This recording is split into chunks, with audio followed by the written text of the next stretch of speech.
Don't you just love proposals? You send them out there into the ether and just wait for that signed proposal to come back and you can start the business, right? I mean, that's the way it works.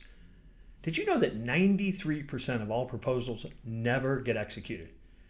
And actually, I don't know if that statistic's right, but it sounds about right, doesn't it? I'm John Chance with Duct Tape Marketing, and in this video, I want to talk about the things that must be in every proposal so that you win more business. The very first step is you have to change how you think about a proposal. A lot of times a client or a prospect will ask for a proposal because they just aren't sold. They don't really know if this is the right solution for them, and so a proposal is a good way to get you to sell them or to put you off.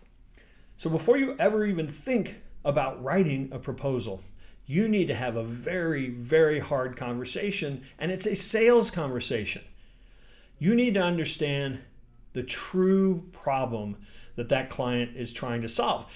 And you don't get there by telling them what they need to solve. You get there by listening to them and going deeper. You need to understand the impact of what would happen if that problem got solved. What would be the benefit? How would life change? How would the business change if that problem was solved? You need to get them to articulate that, maybe in dollars, maybe in time, maybe in value.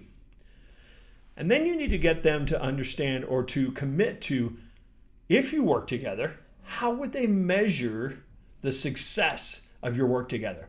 If you don't have agreement on what the real problem is, what the real impact of fixing it would be, how it's going to be measured, there's really no point in creating a proposal, because your proposal should end up basically being a restatement of those things. And oh, by the way, here are the activities we're going to do to make that happen.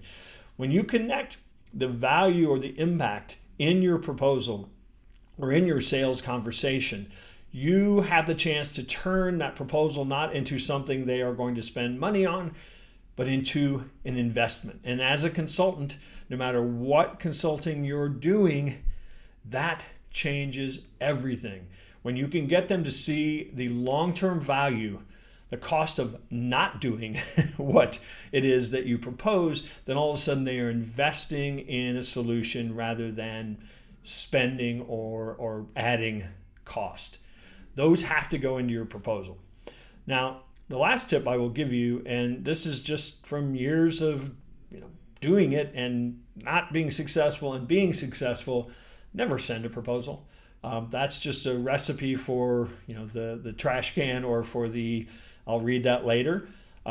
Schedule an appointment, present your proposal, get an understanding of what they understand, what they don't understand, right there on the spot. And maybe you have to go and further connect that to the impact and to the problem and to the measurement again.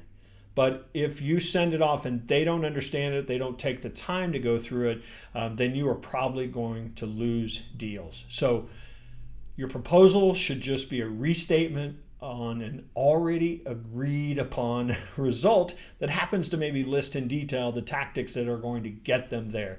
If you're still selling the result, if you're still selling the problem, if you're still selling the impact in your proposal, you're probably going to not hear the phone ring.